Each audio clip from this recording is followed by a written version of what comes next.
संत रामपाल जी महाराज एक ऐसे महान संत जिन्होंने अपनी सतभक्ति, तत्व ज्ञान, करुणा और सेवा के बल पर समाज में नई मिसाल कायम की है।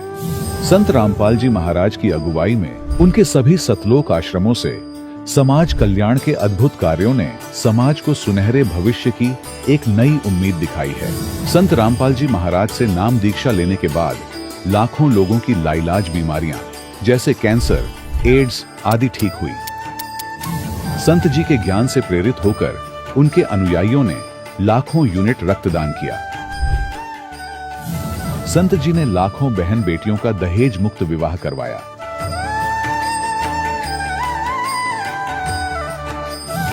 संत जी ने लाखों लोगों का नशा छुड़वाया, करोड़ों उजड़े परिवार बसे। संत जी के आश्रमों में समागम के दौरान निःशुल्क नेत्र चिकित्सा, दंत चिकित्सा प्रदान की जाती है। संत रामपाल जी महाराज द्वारा समय समय पर पर्यावरण संरक्षण के उद्देश्य से बड़े स्तर पर वृक्षारोपण किया जाता है। संत जी ने जरूरतमंदों को तत्काल राहत पहुंचाने के लिए एम्बुलेंस सेवा शुरू की। संत जी अपने अनुयायियों को देहदान के लिए प्रेरित करते हैं, जिससे मानवता की सेवा और चिकित्सा क्षेत्र में सुधार हो सके। संत रामपाल जी महाराज के सभी आश्रमों में हर रोज निःशुल्क भंडारा आयोजित किया जाता है, जहां हर वर्ग, हर जाति और हर धर्म के लोग एक साथ बैठकर भोजन करते हैं।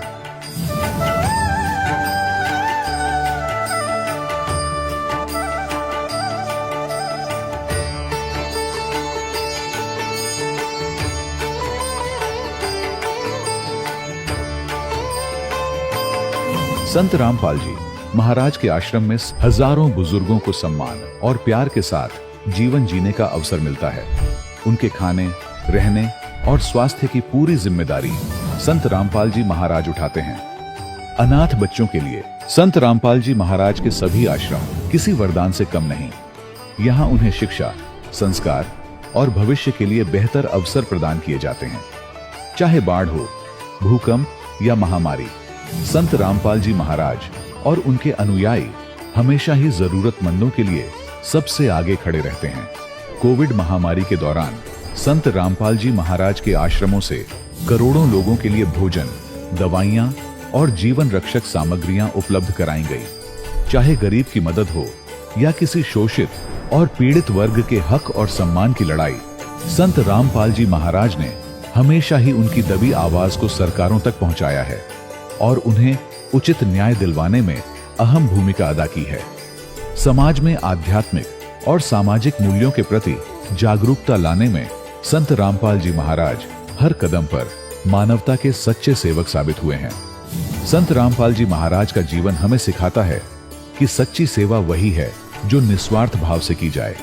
आइए हम भी इस महान सेवा के कार्य में इस महान संत से जुड़ें और संत रामपाल जी महाराज से नाम दीक्षा लेकर अपने जीवन को धन्य बनाएं।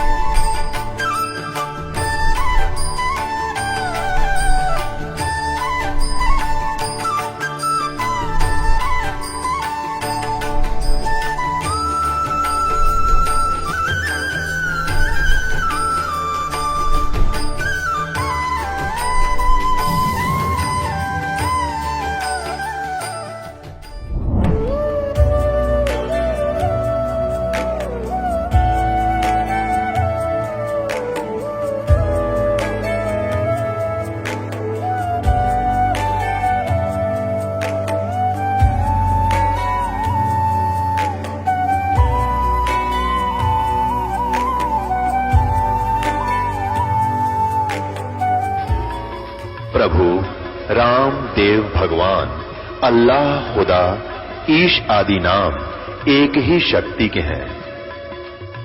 वो कैसा है, कहां है, कैसे मिलता है, किसने देखा है?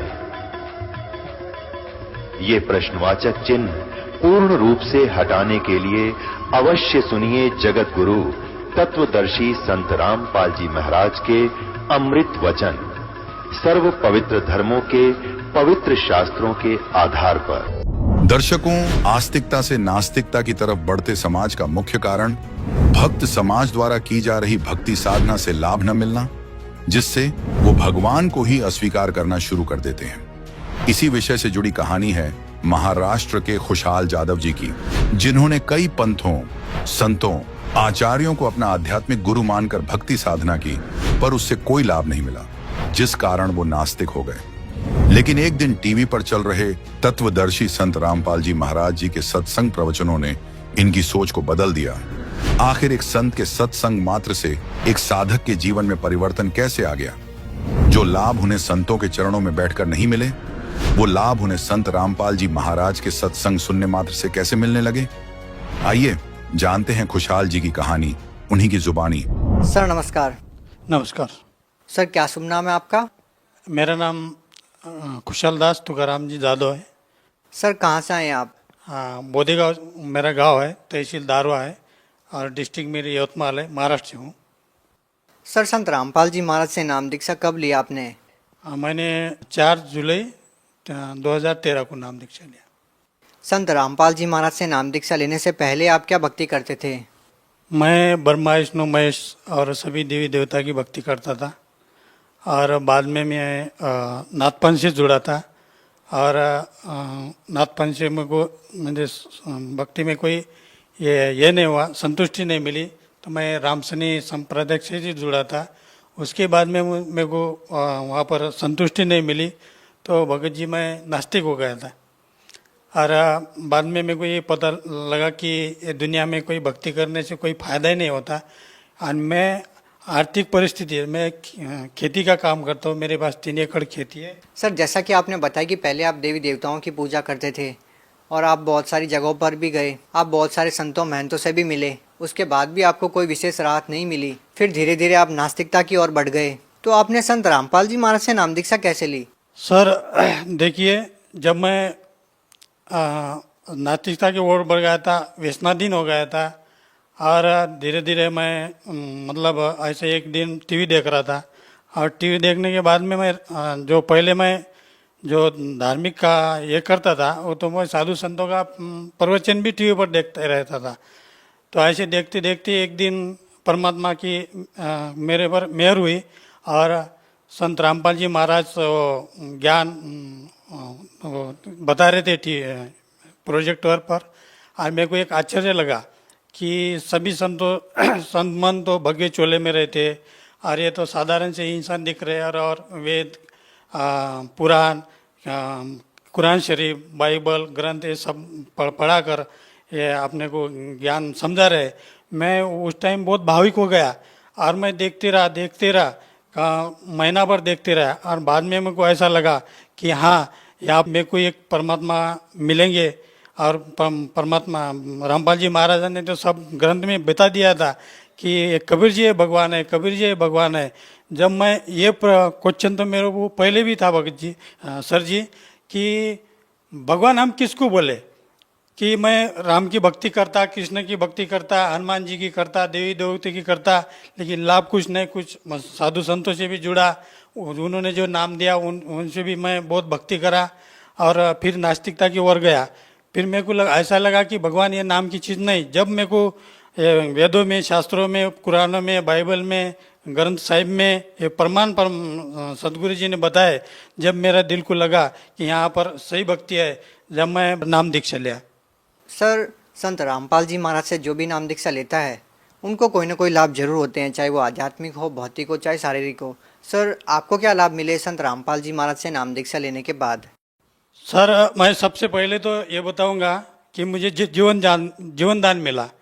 तो मैं एक दिन खेत में जा रहा था, पीछे से एक गाड़ी आई और उसने मेरे को जोर से टक्कर लगाई कि ऐसा मैं ऊपर गया कि जब कम से कम 15-20 फुट पर जाके मैं रोड पर गिरा।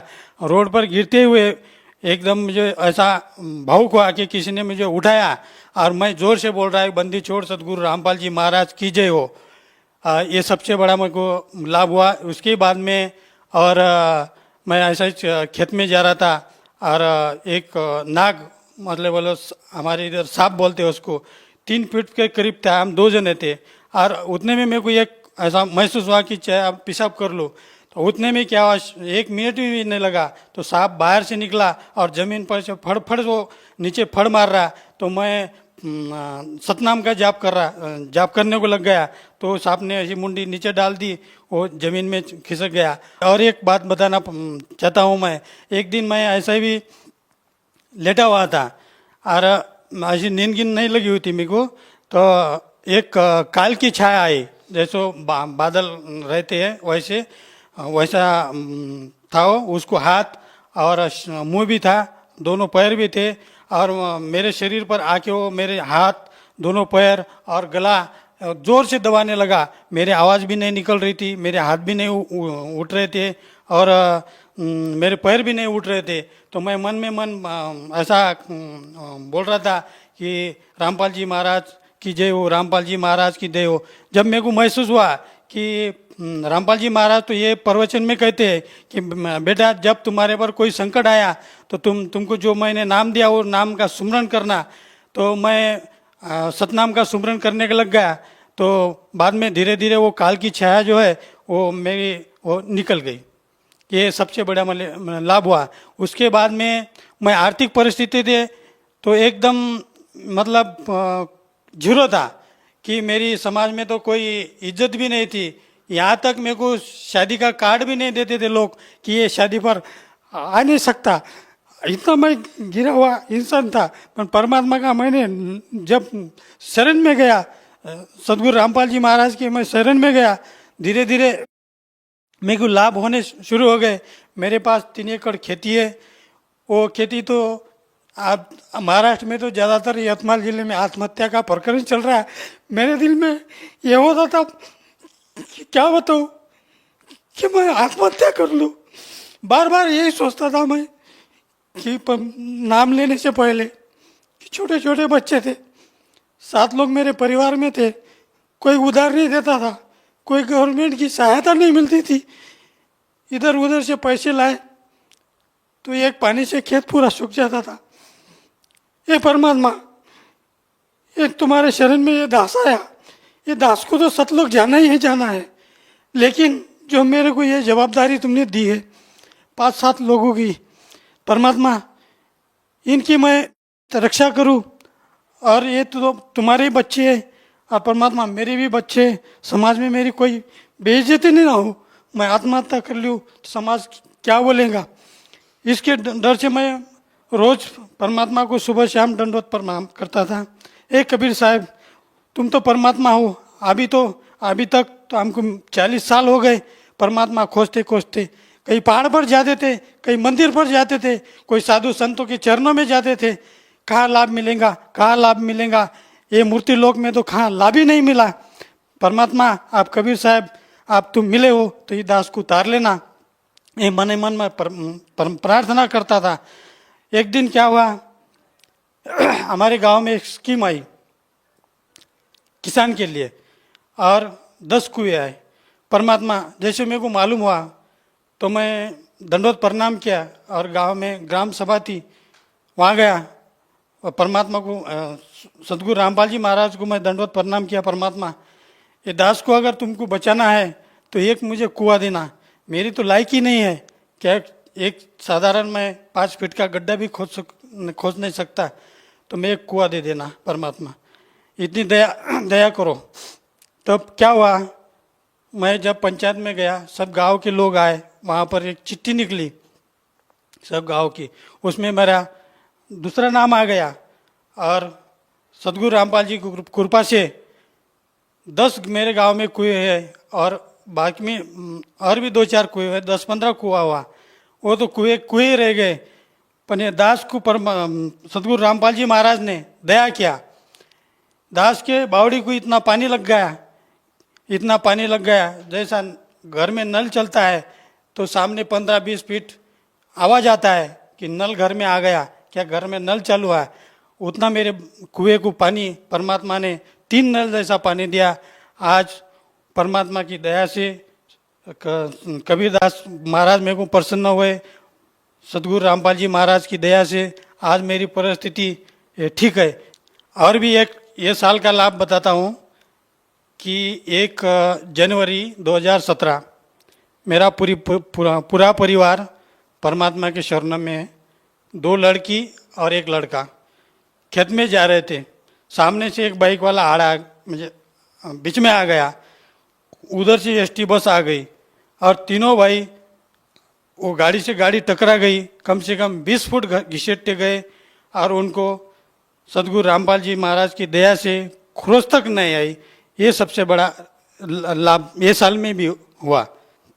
सर जैसा कि आपने बताया कि संत रामपाल जी महाराज से नाम दीक्षा लेने के बाद आपको बहुत सारे लाभ मिले। पहले जब आप देवी देवताओं की पूजा कर रहे थे तब आपको कोई राहत नहीं मिल रही थी, उल्टा आप इतना परेशान हो चुके थे कि आपने आत्महत्या करने की भी ठान ली थी। तो सर आपको क्या लगता है, पहले जो आप साधना करते थे उनसे आपको कोई लाभ नहीं मिला और संत रामपाल जी महाराज से नाम दीक्षा लेने के बाद आपको लाभ मिला शुरू हो गए? तो पहले जो हमने जो भक्ति की सर जी, वो तो मनगढ़ंत थी। हमको तो किसी ने नहीं बताया कि वो वहाँ पर मंदिर है, वहाँ पर देवी देवता है। हम खुद चले जाते थे और कोई हमको ऐसा बोलता था मेरे को वहाँ पर लाभ हुआ तो चले जाओ, वहाँ पर लाभ मिलेगा ऐसा है। और हम कई कीर्तन पर जाते थे, भजन पर जाते थे, ये तो सब मनगढ़ंत थी।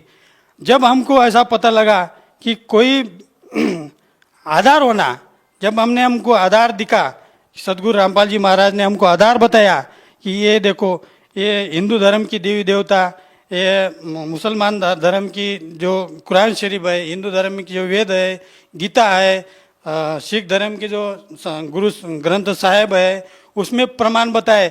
जब हमको ऐसा लगा कि नहीं यहाँ पर ही सद्भक्ति है, जो हमको नाम दिया वो भी प्रमाण है सदग्रंथ में, तो हमारे आत्मा को संतुष्टि मिली और हम वो भक्ति से जुड़े तो हमको लाभ मिलना शुरू हो गया। सर क्या पहले आप कोई नशा करते थे? हाँ, नशा जरूर करता था भगत जी। तो मैं दोस्तों के साथ मिलकर तंबाकू खाने लग गया। कोई बीड़ी वाला आया तो बीड़ी पीने लग गया, शराब वाला आया तो शराब पीने लग गया और मांस भी खाने लग गया। और मैं राक्षसी की वृत्ति, तो धीरे धीरे दोस्तों के साथ में शिकार भी करने लग गया था। मतलब मछली, खेकड़े और बटर, तितर। मैं भगत जी रात और दिन और वो दारू पीना और दोस्तों के साथ ही रहना। तो मैं रात को भी ऐसा मतलब 50 जो बोरे का थैला रहता वो खेकड़े से भर कर लाता था, मछलियों से भर कर लाता था। रात में जब चले जाता था। सर क्या अभी भी कोई आप नशा करते हैं, मांस मीट खाते हैं या शिकार करते हैं? सर जी कि जब मैं हिसार बरवाला गया, मुझे नियम का पता चला। जब से मैं तंबाकू, बीड़ी, गुटखा, मांस, मीट, इनसे तो खाना तो दूर भगत जी, इनसे 100 फुट मैं दूर रहता हूँ। क्यों कि मुझे पता लग गया इन चीज़ों में कितनी बेकारी है और ये मृत्युक लोक है। अगर मैं इस चीज़ को देखूंगा तो मुझे पाप लगेगा, खाना तो दूर। सर देखा जाए तो जो लोग नशा करते हैं वो नशा चाहकर भी नहीं छोड़ पाते। आपने संत रामपाल जी महाराज से नाम दीक्षा ली और आपने नशा छोड़ दिया। सर पहले आप नशा भी करते थे, मांस मिट्टी भी खाते थे, शिकार भी करते थे।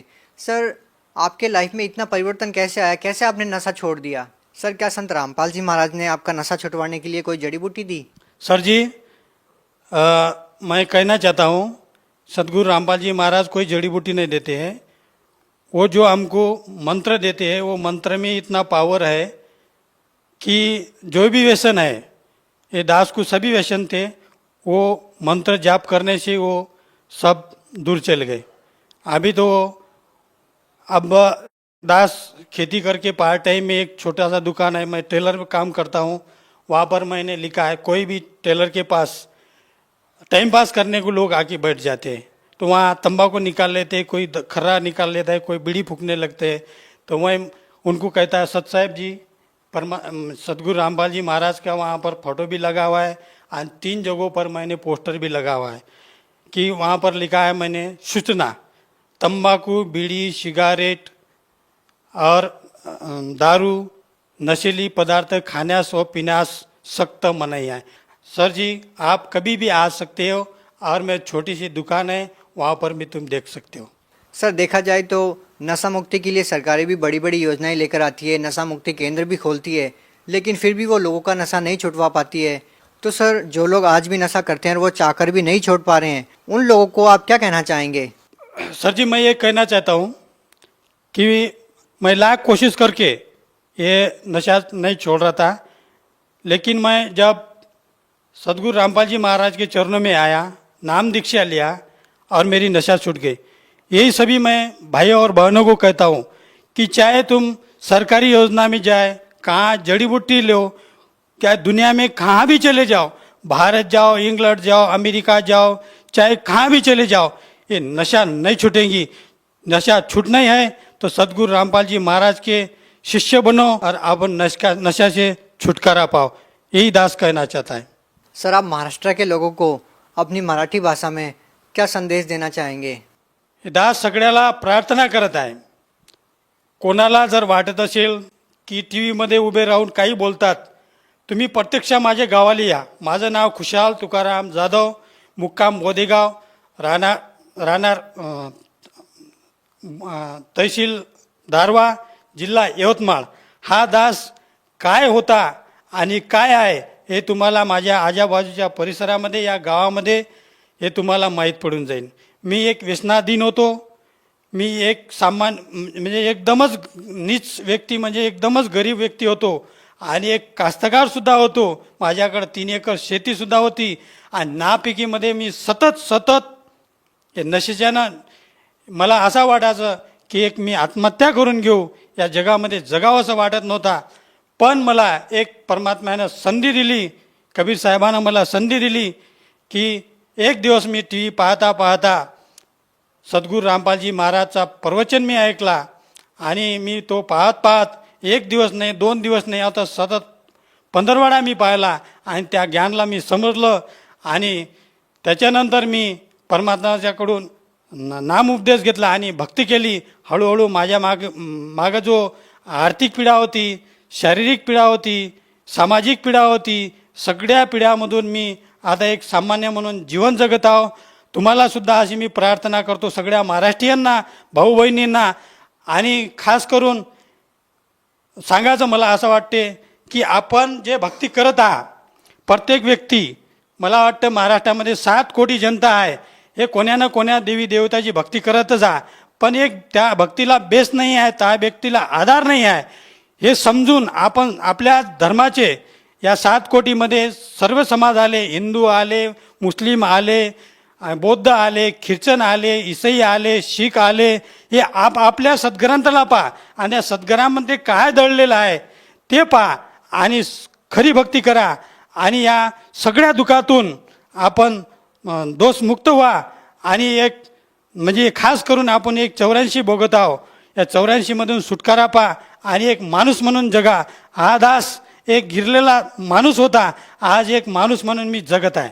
और खास करून मी तुम्हाला सांगू इच्छितो की रोज संध्याकाळी याच चॅनलला मला म्हणजे एक चांगला मार्ग दिलेला आहे।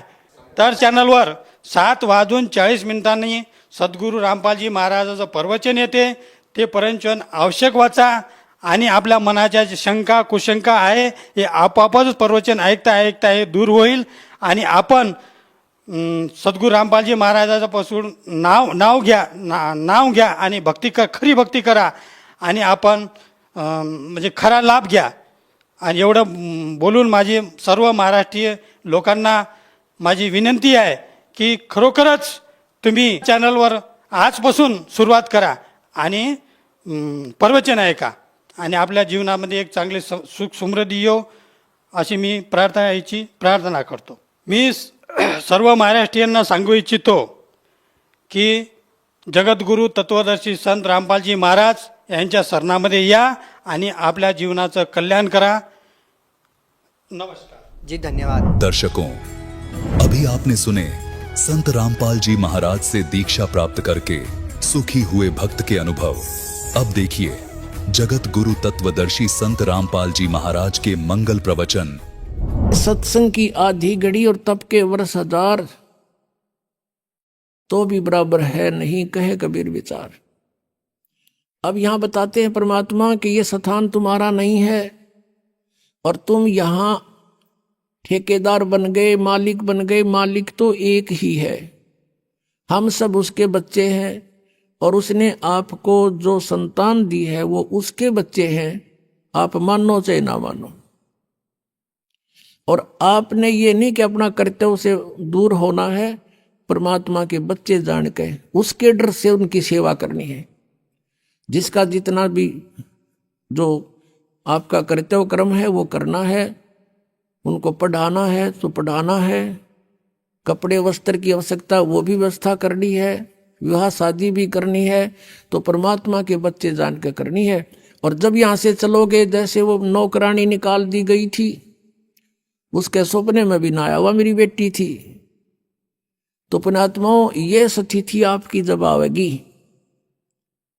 आवेगी ऐसी बात नहीं, क्योंकि ज्ञान से ही अज्ञान हटता है। हम अज्ञानवश आप एक कुर्ता पर आकर मन अपना मान लिया, किसी का बच्चा जा रहा हो है कहीं पर और उसको तुम अपनी तरफ से कुर्ता पजामा पर आकर अपने घर बैठा लो, मेरा है ना दो, मेरा है, या कोई बात हुई? तो हमने इस जीव को एक कुर्ता परा दिया, बेटा और बेटी का, और अपना मान लिया अगना मेरे हैं, या कोई समझदारी की हमने। तो इस प्रकार हमारा इस ज्ञान से मन हटेगा, सच्चाई की तरफ पहुंचेगा। अभी तक तो हम देखा ज्ञानवश ही अपना मान लेते थे, शरीर अपनाए नहीं है तो हम दूसरे को अपना कैसे मान बैठे। तो क्या बताते हैं परमात्मा, आगे गए ना बावड़े ये रहते भी सब जान, बिन साहेब की बंदगी कहीं ठोड़े ठिकाना ना। जो यहां से मृत्यु को प्राप्त होकर चले गए उन्हें ताक बताया नहीं हम कहाँ गए, के बनी हमारे साथ। और जो शेष बचे हैं वो भी जाएंगे, बिन साहेब की बंदगी की तो ठोर ठिकाना ना। आज तुमने अपनी आकार कोठी मान रखी है मेरी है, कल मृत्यु होगी, पुण्य कर रखे आप जाओगे स्वर्ग में, स्वर्ग का समय आपका निर्धारित होगा, वो पूरा होते ही वहां से कहेंगे चलो चलो नरक में, नरक का समय पूरा होता कहेंगे चलो चलो गधे की योनि में, गधे का समय पूरा होता मृत्यु होगी, मृत्यु होती चलो फिर कुत्ते की योनि में, कुत्ते की योनि भोगी फिर चलो मनुष्य की योनि में, मनुष्य की योनि में ये आप देख रहे हो क्या करते हो है, ये करते खत्म होते फिर चलो नरक में। तो ये चलो चलो सतलोक में मिटेगी। और उसके मिटाने का प्रोसीजर अब हमें पता लग गया, अब इस चलो चलो के नाश करने का, समाप्त करने का हमें पता लग गया, वह विधि का पता लग गया। परमात्मा ने क्या बताया है, जग सारा रोगिया रे जिन सतगुरु वैद न जाण्या, जग सारा रोगिया रे, जग सारा रोगिया रे जिन सतगुरु वैद न जाण्या, जग सारा रोगिया रे जिन सतगुरु वैद न जाण्या, जग। भाई जन्म मरण का रोग लग्या है, तृष्णा बडरी खांसी, जन्म मरण का रोग लग्या है, तृष्णा बडरी खांसी, आवागमन की डोर गले में पड़ी काल की फांसी, जग सारा रोग रे जिन सतगुरु वैद न जाण्या, जग।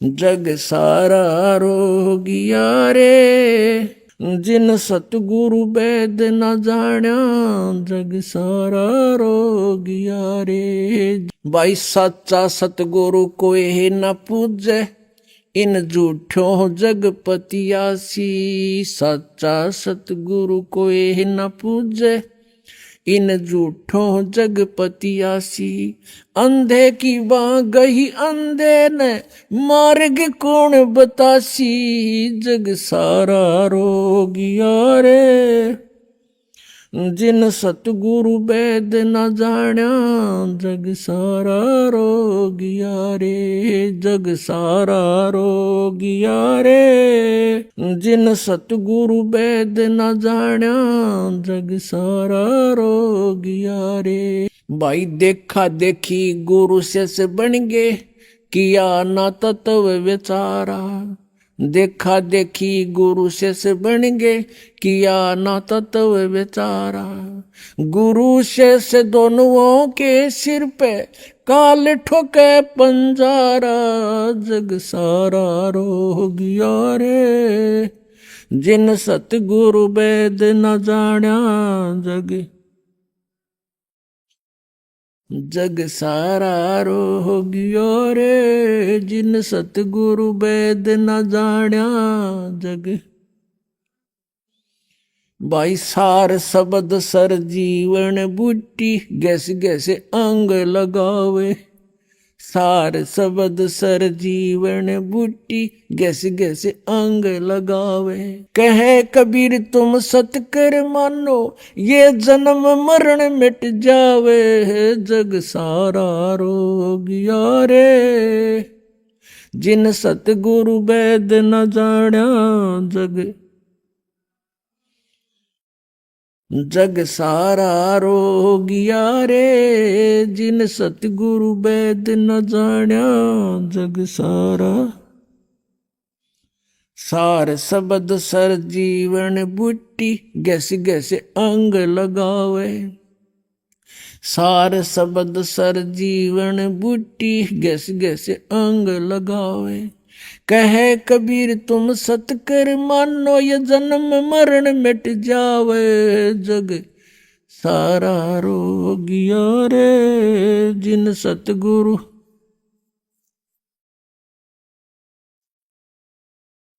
जग सारा रोगिया रे, जिन सतगुरु वेद न जाण्या। जग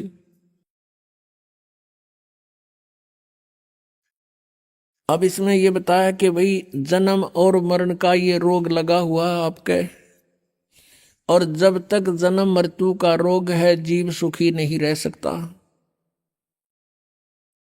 और ये आवागमन की डोर गले में और पड़ी काल की फांसी।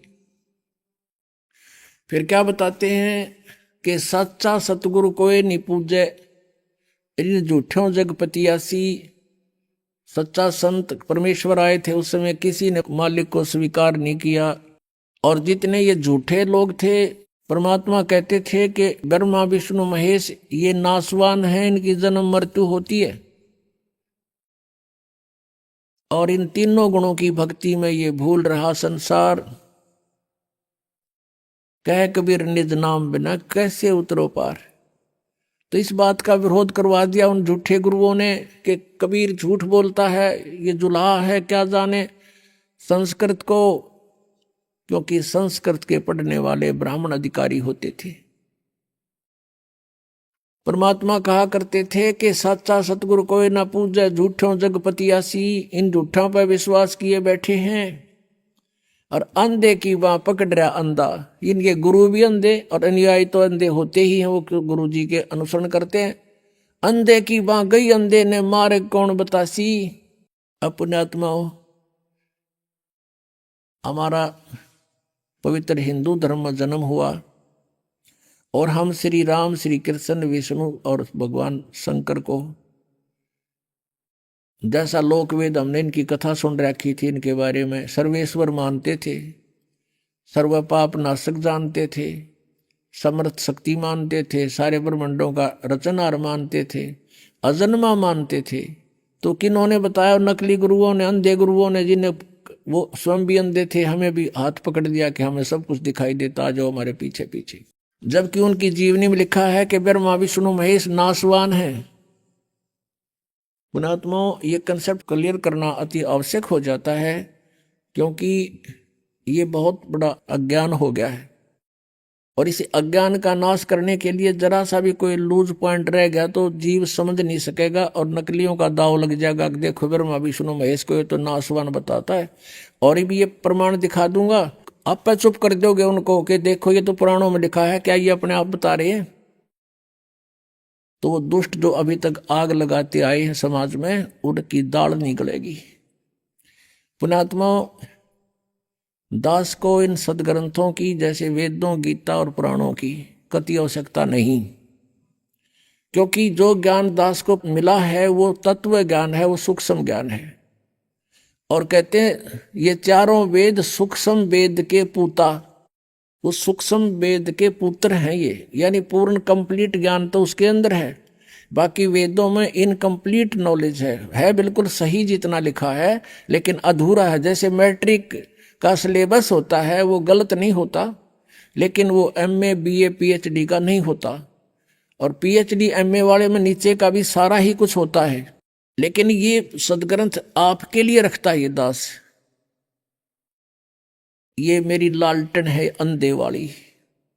एक अंधा व्यक्ति रात्रि के समय चला जा रहा था खेतों में, जंगल में। आगे से बच्चे आ रहे थे शोर मचाते हुए, उछल कूद करते हुए। उस अंधे सूरदास ने कहा, बच्चा देखना देखना भाई, मैं अंधा हूं, ध्यान से चलना बेटा। और लालटेन ले रखी हाथ में जगती हुई। उन्होंने पूछा कि बाबा सचमुच आप अंधे हो? वो चारों तरफ घूम गए, हाँ बेटा मैं अंधा हूं। फिर लैंप किस लिए ले रखा आपने? कि तुम आंखों वालों के लिए कहीं मेरे में टक्कर मार दो, बुढ़े दे ही तोड़ दो। 20 रोशनी में तुम मुझसे टल जाओ एक तरफ से, मुझे ना कोई हानि पहुंचा जाओ, अंधेरे में दो खेत है। इसलिए ये लालटेन आपके लिए रखिए बेटा, आंखों वालों के लिए। तो ये जो सदग्रंथ दास दिखाता, ये मेरी लालटेन है, लैंप है ये, ताकि आपको कोई भ्रमित ना कर दे कि रामपाल दास झूठ बोल रहा है और ब्रह्मा विष्णु महेश की इंसल्ट करता है। दास तो केवल सदग्रंथों को आपके रूबरू करता है, उनको पढ़ कर सुनाता है, अपनी तरफ से एक शब्द नहीं बोलता। आउट ऑफ सिलेबस दास एक अक्षर भी नहीं बोलता कभी। और वो सारा आउट ऑफ सिलेबस पढ़ा के हमने वो अच्छे लगे। वो अच्छे क्यों लग रहे हैं? क्योंकि हमें खुद ज्ञान नहीं, अब स्वयं ज्ञान हो गया तो फिर वो आप पे फ्यूज हो जाएंगे वो नकली।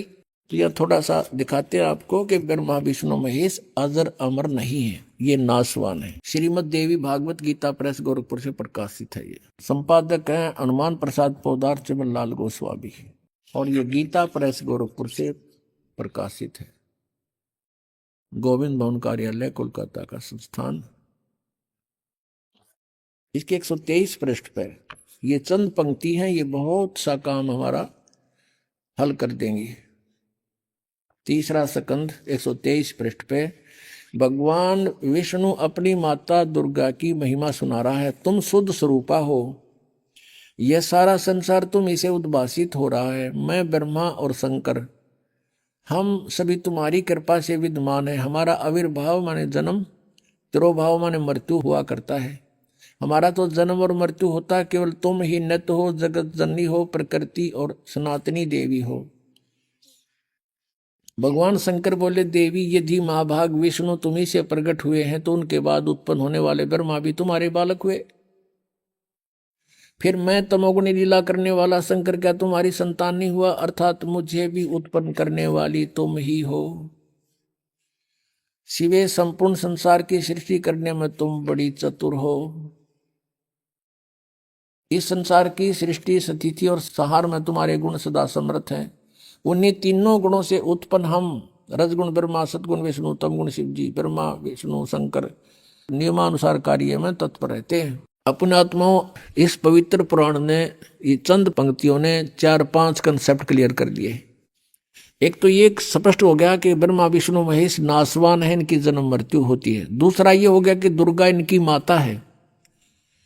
तीसरा ये हो गया कि रजगुण ब्रह्मा, सतगुण विष्णु, तमगुण शिव जी। और चौथा ये हो गया कि ब्रह्मा विष्णु महेश केवल नियमित कार्य ही कर सकते हैं। जो आपके भाग्य में लिखा है, दुख है तो दुख आपको दिला देंगे, और आप में सुख है तो आपके भाग्य में मिल जाएगा। इसमें कोई परिवर्तन ये कर नहीं सकते। और इसमें 5वां ये भी क्लियर हो गया कि प्रकृति दुर्गा को कहते हैं। गीता जी अध्याय नंबर 7 में लिखा है कि 2 प्रकृति है। एक तो ये 5 तत्व, और फिर ये मन, अहंकार, बुद्धि आदि, ये 8 मिलाकर एक प्रकृति। ये तो जड़ प्रकृति है। एक ये दुर्गा है, चेतन प्रकृति। तो कहने का भाव ये है कि परमात्मा पहले यही बताया करते थे कि ये नासवान है, इनकी पूजा से कोई लाभ आपको नहीं होगा। ये भी जन्म मृत्यु के रोग से ग्रस्त हैं। अब इनका कैसे जन्म मृत्यु होता है? ब्रह्मा जी की आयु कैलकुलेट करते हैं। ब्रह्मा जी का एक दिन 1000 चतुर्युग का होता है, इतनी ही रात्रि होती है। एक चतुर्युग में कितना समय होता है, कितने वर्ष होते हैं हमारे? 43,20,000 वर्ष होते हैं। सतयुग, त्रेता, द्वापर, कलयुग। अब जैसे कलयुग का जो समय है 4,64,000, इससे दुगना है द्वापर का, 3 गुना त्रेता का और 4 गुना इससे सतयुग का समय है। तो कुल मिलाकर ये 43,20,000 वर्ष बन जाते हैं। और ऐसे 1000 चतुर्युग का दिन, इतनी रात्रि, और 30 दिन रात का 1 महीना और 12 महीने का 1 वर्ष, ऐसे बना हुआ। ऐसे 100 वर्ष की आयु है ब्रह्मा जी की। इससे 7 गुना अधिक है विष्णु जी की, यानी 700 वर्ष। और विष्णु जी से 7 गुना भगवान शिव की, शंकर की, यानी 4900 वर्ष, ऐसे बने हुए वर्ष। और फिर भी इनकी मृत्यु। और जब 70,000 बार ये शिव मर लेगा, शिव जो ब्रह्मा से 49 गुना ज्यादा आयु रखता है, 70,000 बार ये मर लेगा, 70,000 बार, तब एक ब्रह्मांड का विनाश होगा। अब ये काल कहाँ रहता है? इस ब्रह्मांड के सुन शिखर में, ऊपर के सबसे टॉप मोस्ट प्लेस जो इस ब्रह्मांड का है, वहां ये अलग से रहता है, अपना गुप्त रहता है। और वहां से जब नीचे आता है तो अपने पुत्रों का रूप बनाता है, कभी ब्रह्मा का रूप बना लिया, कभी विष्णु का, कभी शिव का। तो यह वहां रहता है। जब 70,000 बार यू त्रिलोक की शिव मर लेगा, तमोगुण शिव, तब एक ब्रह्मांड का विनाश होगा। और ये ब्रह्म, इस ब्रह्म को सरपुरुष भी कहते हैं, सरपुरुष, सरब्रह्म। गीता जी अध्याय नंबर 15 के श्लोक नंबर 16 में सरपुरुष और अक्षर पुरुष, ये 2 प्रभु बताए, 2 स्वामी। और इनके तथा इनके अंतर्गत जितने भी जीव हैं, उनके सबके स्थूल शरीर नाशवान है, जीवात्मा नहीं मरती। सब प्राणी नाशवान है, जीवात्मा नहीं मरती। वो तो सबके नहीं मरती, कुत्ते को देख के भी अमर है। और उधर से फिर 17वें श्लोक में कहा, 15वें अध्याय के गीता जी में, कि उत्तम पुरुष है तू अन्य परमात्मा इति उदाहरते है। वो वास्तव में परमात्मा तो इन दोनों से अलग है, सरपुरुष और अक्षर पुरुष से। उसी को भगवान कहते हैं। परमात्मा माने भगवान। भगवान का अर्थ होता है जो केवल सुख दे, दुख ना दे, उसको परमात्मा कहते हैं। और फिर कहा कि वही तीनों लोकों में प्रवेश करके सबका धारण पोषण करता है, वो है अविनाशी भगवान। अब जैसे गीता जी अध्याय नंबर 4 के श्लोक नंबर 5 और 9 में, अध्याय नंबर 2 के श्लोक 12 में, अध्याय नंबर 10 के श्लोक नंबर 2 में, ये गीता ज्ञान दाता श्री कृष्ण में प्रवेश करके बोल रहा है, ये सरपुरुष ब्रह्म। ये कहता है कि अर्जुन, तेरे और मेरे बहुत जन्म हो चुके हैं, तू नहीं जानता, मैं जानता हूं। मेरे जन्म और कर्म अलौकिक हैं। इसके जन्म कैसे अलौकिक है और कर्म कैसे अलौकिक है? इसके जन्म ऐसे अलौकिक हैं जैसे मृत्यु होगी, एक ब्रह्मांड का विनाश हुआ, सभी प्राणियों का नाश हुआ, सभी तत्व आपस में बिल्कुल इसमें आग लग जाएगी एक ब्रह्मांड में, और इसमें कण कण धूल धूल हो जाएगी। फिर अपने हिसाब से जैसे परमात्मा ने पहले इन सब पृथ्वी को उत्पन्न किया, सब जल सब तत्व बनाकर दे दिए, फिर विधान बनाकर छोड़ दिया, इसलिए ये सारे प्राणी नेक्स्ट ब्रह्मांड में चले जाते हैं ऑटोमेटिक परमात्मा के विधान अनुसार। और उसमें दुर्गा की भी मृत्यु होती है और ब्रह्म इस काल की भी मृत्यु हो जाती है, जब 70,000 बार युग काल का पुत्र शिव मर लेगा। अभी आपने सुने संत रामपाल जी महाराज के मंगल प्रवचन। आइए अब सुनते हैं संत रामपाल जी महाराज से नाम दीक्षा लेकर सतभक्ति करके अद्भुत लाभ प्राप्त करने वाले अनुयायी के विचार। दर्शकों, कहा जाता है कि एक सच्चे सद्गुरु के आध्यात्मिक ज्ञान में इतनी शक्ति होती है कि मेडिकल साइंस भी उनके सामने घुटने टेकने को विवश हो जाता है। इसका जीता जागता उदाहरण हम आज आपके सामने लेकर आए हैं। ये हैं श्याम कुमार जी, जो नेपाल के रहने वाले हैं। यह हिंदू समाज में प्रचलित उन तमाम साधनाओं को करते थे जो हमारे तथाकथित धर्म गुरुओं द्वारा बताई जाती हैं। श्याम कुमार जी ब्रह्म ऋषि कुमार स्वामी के अनुयायी भी रह चुके हैं। आखिर ऐसा क्या हुआ कि सरहद पार एक ऐसे संत पर श्याम कुमार जी की उम्मीदें टिक जाती हैं जो उनके जीवन में खुशहाली लाने में सक्षम प्रतीत होते हैं? क्या श्याम कुमार जी को उनकी समस्याओं का समाधान मिल पाता है?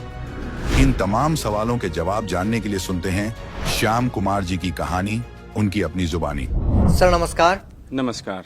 सर क्या नाम है आपका? मेरा नाम श्याम कुमार यादव है। श्याम कुमार जी कहाँ से आए हैं आप? मैं काठमांडू नेपाल से हूँ। मैं पेशे से इलेक्ट्रिकल इंजीनियर हूँ। अभी नेपाल इलेक्ट्रिसिटी बोर्ड में मैं फर्स्ट क्लास ऑफिसर हूँ। सर संत रामपाल जी महाराज से कब जुड़े आप? मैं 2012 मार्च 11 तारीख को संत रामपाल जी महाराज की शरण में आया। सर आप नेपाल में रहते हैं और हरियाणा में इतनी दूर, बल्कि सरहद पार जाकर आपने संत रामपाल जी महाराज से नाम दीक्षा ली, आखिर क्यों? ऐसे है कि संत रामपाल जी महाराज की शरण में आने से पहले मैं पहले ब्रह्म योग में भी गया था। वो यहाँ कर के बाद में एक संत कुमार स्वामी के सानिध्य में मैं 2 वर्ष साधना किया। वहीं से हमको एक बार, वैसे मेरा ससुराल बिहार इंडिया में है, मैं वहाँ जब गया तो भक्ति का सौदागर का संदेश हमको पुस्तक मिली।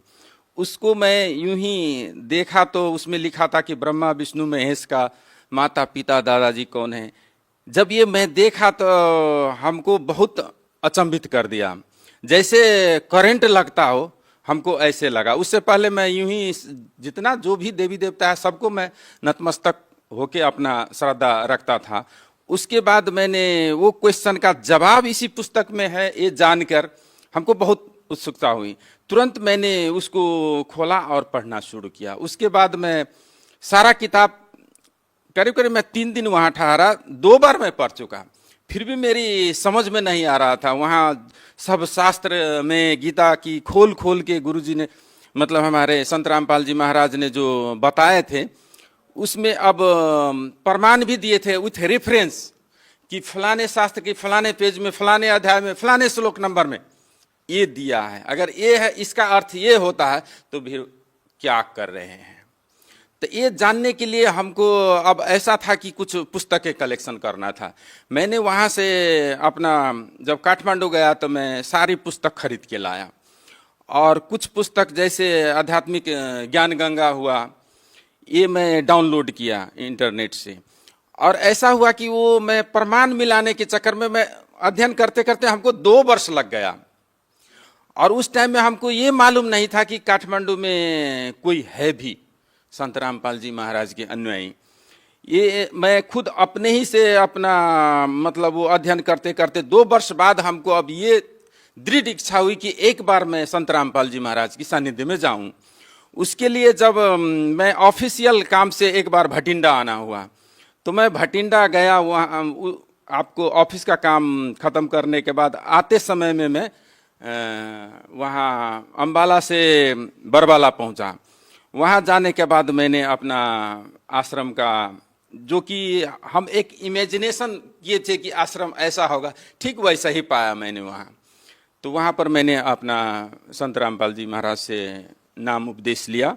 सर देखिए, अमूमन हम ये देखते हैं कि संत रामपाल जी महाराज से नाम दीक्षा लेने वाले जो श्रद्धालु, उन्होंने किसी न किसी वजह से संत रामपाल जी महाराज से नाम दीक्षा ली है। जो वजह है वो ये रही है कि किसी को आर्थिक परेशानी और किसी को शारीरिक परेशानी थी। सर आपने किसी परेशानी के चलते संत रामपाल जी महाराज से नाम दीक्षा ली है या केवल ज्ञान प्राप्ति के लिए? ऐसा हुआ कि हमको 33 वर्ष की उम्र में, मैं पेशे से इंजीनियर हूँ और वैसे ही ये पेशे में अक्सर मतलब अब सरकारी जॉब में हूँ। हमको शराब मांस ये कुलत कहिए ना, ये सब की नशा की बीमारी कहिए या खराब आचरण कहिए, ये आदत सी पड़ गई थी। तो वो जब उसी के दौरान 33 वर्ष की उम्र में हमको डायबिटीज़ हो गया। बस डायबिटीज़ क्या हुआ, अकल होश जो होता है ना वो ठिकाने में आ गया। वैसे ही मैं उस टाइम में डायबिटीज़ के सिलसिले में एक डॉक्टर से मिला, मेरा फ्रेंड ही था वो। गौर में मैं पोस्टिंग था उस टाइम में, मैं वहाँ का डिस्ट्रिक्ट इंचार्ज था। तो वहाँ पर एक डॉक्टर ने बोला कि दवा लोगे या दुआ लोगे। मैंने सोचा भाई दवा की अगर अल्टरनेटिव दुआ मिल जाते क्यों ना हम वहीं अपना लें। बस क्या था कि बोले कि अब ब्रह्म योग राजयोग में आप लग जाओ, यहाँ साधना करो, बस ठीक हो जाएगा। मैं बोला चलिए भाई बहुत अच्छी बात है।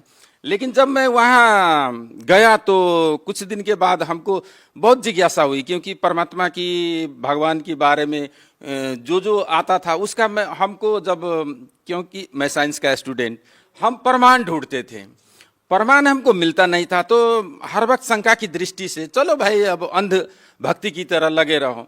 मैं कुछ दिनों के बाद वो छोड़ दिया। वो छोड़ने के बाद हमको डायबिटीज के लिए ऐसा हुआ कि मतलब योग से ठीक होता है, तो मैं हरिद्वार चला गया। हरिद्वार गया, वहाँ पर रामदेव जी महाराज के, योगी रामदेव महाराज जी की जो टिप्स होता है योग का, वो सीख के मैं आ गया। कुछ दिन तक वो भी चलता रहा, फिर भी हमको राहत नहीं हुई और नशा छूटा नहीं था। तो ये हमको परेशानी, एक किस्म के मेंटल पीस नहीं था उस टाइम में। वैसे इसी दौरान हमको कुमार स्वामी का सोनी से सत्संग सुनने को मिला, उसका जो लगता था वो मतलब सत्संग सब। तो उसी टाइम में मैं फरीदाबाद में गया। वहाँ पर जब गया तो जो मंत्र देता था, वो मंत्र क्या कहे, वो तो एक कविता फॉर्म में होता था। तो वो भी महीने महीने पासवर्ड की सिस्टम से आपको चेंज होता था। तो हमको काठमांडू वो पासवर्ड मंगाने में और करने में तब तक 2-3 महीना बीत जाता था।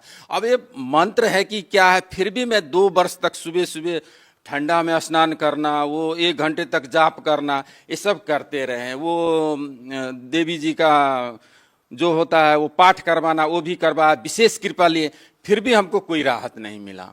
इसी दौरान हमको मतलब भक्ति का सौदागर का संदेश मिल गया था। सर, जैसा कि आपने बताया कि आप एक इंजीनियर हैं और साथ में आप साइंस के विद्यार्थी रहे हैं, और साथ ही आपने ये कहा कि ना ही मैं अंधविश्वास में बिलीव करता और ना ही मैं अंधभक्त हूँ, और इसके तहत आपने राजयोग संस्थान में और कुमार स्वामी से आपने नाम दीक्षा ली, और आपको लगा कि यहाँ पर वो चीज़ें नहीं हैं जिससे आपकी जो बीमारी थी, या ये कहें कि आपकी जो शराब पीने की आदत थी, या ये कहें कि आपका शुगर जो इतना हो गया था, डायबिटीज़ जो आपको हो गई थी, वो बीमारी आप वहाँ से ख़त्म नहीं हो रही थी। और उसके बाद आपने संत रामपाल जी महाराज से नाम दीक्षा ली। क्या एक साइंस के विद्यार्थी की, क्या एक इंजीनियर की वो आदत संत रामपाल जी महाराज से नाम दीक्षा लेने के बाद छूटी? हाँ, हम गारंटी के साथ कहते हैं, जो संत रामपाल जी महाराज की शरण में आएंगे उनका जितना ये मतलब नशा की बीमारी है वो निश्चित रूप से छूट जाएगा। क्योंकि इसका मैं जीता जागता प्रमाण हूँ। क्योंकि हमको भी पहले ऐसा ही लगता था, प्योर नास्तिक आदमी था, और साइंस में मालूम है आपको कि हर चीज प्रूफ ढूंढता है, लेकिन ये आध्यात्मिक प्रूफ सब ऐसा नहीं होता है। और पब्लिक ऐसा होता है कि आपको जब तक वो भौतिक प्रमाण न देखे तब तक विश्वास नहीं करता है। लेकिन हम जब खुद करते गए तो सब कुछ छूट गया। और मैं आपको ये बता दूं कि मैं जिस रोज ये नाम उपदेश लेके कल होके मैं काठमांडू गया था फ्लाइट से, उसी दिन मैं चेक किया था, मेरा शुगर नॉर्मल था। अभी तक मैं कभी एलोपैथ मेडिसिन भी नहीं लिया हूं, अभी तक चल रहा है। सर, आपने एक सच्चे संत की बात की, और आपका मानना है कि इस समय में केवल संत रामपाल जी महाराज जी सच्चे संत है। सर, उस सच्चे संत से नाम दीक्षा लेने के बाद आपको और क्या लाभ मिले? संत रामपाल जी महाराज की नाम उपदेश लेने के बाद सबसे पहले हमारी नशा भी छूट गई। उसी दिन से मैं दोबारा कभी हाथ भी नहीं लगाया। उससे पहले भी मैं बहुत बार छोड़ के कोशिश किया था, लेकिन फिर जुड़ जाता था। लेकिन जब से हमको उसकी मतलब दुर्गुण का पता आध्यात्मिक लाइन से जो संत रामपाल जी महाराज ने हमारी आंख खोल दी, दोबारा मैंने कभी हाथ नहीं लगाया। सबसे पहले तो ये भी हमको फायदा हुआ। दूसरी शारीरिक हिसाब से क्या हुआ कि डायबिटीज तो मैं बोल ही दिया था। एक बार क्या हुआ कि 2013 की घटना है। संत रामपाल जी महाराज का और सतपाल जी महाराज का एक ज्ञान चर्चा का DVD बनाया था, जिसमें उनकी सारी पोल खोल के रख दी है संत रामपाल जी महाराज ने। उसकी सेवा चल रही थी नेपाल की नारायण घाट में, और उसी टाइम में सतपाल जी महाराज का सत्संग भी चल रहा था। उसी दौरान जब वो DVD उनके अनुयायी थ्रू शायद उनको मिल गया हो, वो देखने के बाद लगा कि उनको शायद पोल खुल रहा है, तो हमको सहित 5 और भगत को वो लोग क्या किया कि पकड़ के अज्ञात स्थल पर ले गया और वहां पर हमको बहुत सारे टॉर्चर भी दिया। करीब करीब 5 बजे से 11 बजे तक पुलिस को न आने तक हम लोग को बहुत टॉर्चर दिया। उस टाइम में क्या हुआ कि जब डिस्कशन कर रहे थे तो मेरा एक ही कहना था कि भाई आप पहले डीवीडी चलो चौक चौराहे पर चलाते हैं, देखे पब्लिक कि आप जो क्या ज्ञान देते हो और संत रामपाल जी महाराज क्या ज्ञान देते हैं, और इसमें कोई त्रुटि है तो मैं सजाए की भागी हूं। लेकिन जब मैं ऐसा कहने लगा कि उसका शिष्य सब हमको ये हाथ पीछे की ओर ले जाके बांधा, आंख पर पट्टी बांध दिया, काला पट्टी। लेकिन मैं ये कहना चाहता हूं आपको कि उससे पहले मैं 4-5 वर्ष से हमको ये मतलब हाथ में बहुत दर्द था। ये हाथ हमको पीछे की ओर नहीं ले जाते थे। नहाने के टाइम में, कोई कपड़े बदलने के टाइम में बहुत दर्द होती थी। रात भर कभी कभी मतलब हफ्तों हफ्ता नींद नहीं आती थी। जब वो लोग बोला कि हाथ बांधेंगे तो मैं बोला हे बंदी छोर, हमको आप ही अब मतलब ये क्या करोगे आप जानो, हमको नहीं मालूम। उस दिन से जो वो दर्द गायब हुए आज तक दोबारा नहीं हुआ है सर जी। और शारीरिक के साथ साथ आर्थिक भी घर में ऐसा है कि देखो अब हम पेशे से अब पहले से भी हमारा रोजी रोटी का जुगाड़ था ही, लेकिन यहाँ लगने के बाद मैंने पूरा नेक नीति से अपना घर गृहस्थी में रह के अपना गुजारा कर रहा हूँ। बाल बच्चे भी, अभी मेरा एक लड़के भी इस साल फ्री में, मतलब परमात्मा की दया से मैं देखा कि उनका स्कॉलरशिप में नाम भी निकल गया, जो आज MBBS के लिए करीब करीब आपको 70 लाख 80 लाख लगता है। फ्री में मेरा बेटा भी अभी फर्स्ट ईयर में पढ़ रहा है, अब फाइनल भी देगा। दूसरे बेटा भी ठीक है और सब कुछ घर में सुख शांति है। यही है मेरा सबसे बड़ी उपलब्धि। मोटी उपलब्धि तो मैं कितना गिनाऊं, क्योंकि जो सोचते हैं वो मिल गया रहता है। सब जगह में हमको संतुष्टि मिल रही है। सर एक आखिरी प्रश्न आपसे ये है कि आपने बताया कि आपने कुमार स्वामी से नाम दीक्षा ली, राजयोग आश्रम से आप पहले जुड़े हुए थे, उसके बाद आपने संत रामपाल जी महाराज से नाम दीक्षा ली। सर आप इन संतों से जुड़े रहे हैं, आप संत रामपाल जी महाराज को अन्य संतों से किस प्रकार अलग पाते हैं? क्या आपको ऐसी अलग बातें देखने सुनने को मिली जिससे आप ये कह सकते हैं कि केवल संत रामपाल जी महाराज से नाम दीक्षा लेना ही समाज के लिए हितकर है? ऐसा है कि देखिए कि मतलब सारे संत है कि पैसेज फॉर्म में ज्ञान देते हैं, लेकिन फायदा ये होता है वो होता बोलते हैं।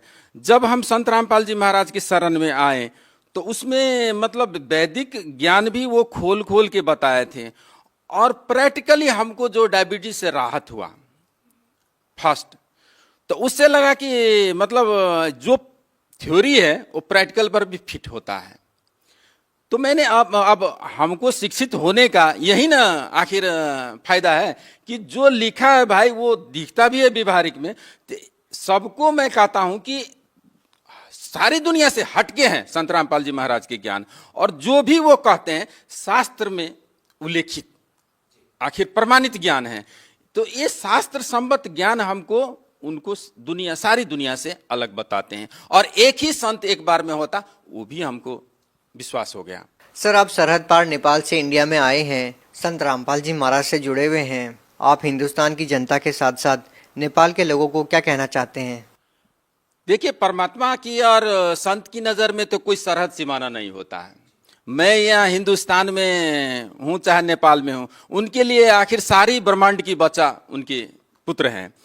तो मैं ये सारी दुनिया से कहता हूँ कि अपनी सरहद सीमाने जात पात धर्म विशेष सबको छोड़ के आखिर जो हमारी शास्त्र धर्म का जो पुस्तक पुराण, वेद पुराण, कुरान, बाइबल और गुरु ग्रंथ कहते हैं उनको पहले पढ़ें, और शॉर्टकट में हमारे संत रामपाल जी महाराज ज्ञान गंगा बहुत सारे किताब पुस्तकें निकाले हैं, वो एक बार पढ़ें, मनन करें, चाहे टीवी पर सत्संग देखें और उनको मनन करें, अपने से वो कंपेयर करें। आखिर कोई चीज की एक पैमाना तो होता है ना भाई, सब अपने को डंफू बजाएगा कि मेरा ठीक ऐसे नहीं है। एक जो प्रमाणित सदग्रंथ है उससे मैच करें, अगर मैच होता है तो बाकी को रिजेक्ट करें, वेरी सिंपल। जी धन्यवाद।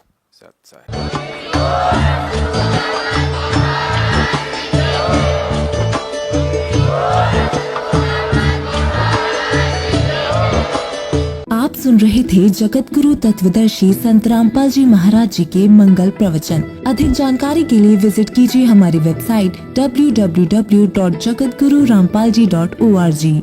संत रामपाल जी महाराज जी के शुभ आशीर्वाद से पूरे विश्व भर में 500 से भी ज्यादा नाम दीक्षा केंद्र हैं, जिन पर संत रामपाल जी महाराज जी द्वारा ऑनलाइन निशुल्क नाम दीक्षा दी जा रही है। अपने नजदीकी नाम दीक्षा केंद्र का पता करने के लिए संपर्क करें 8222880541।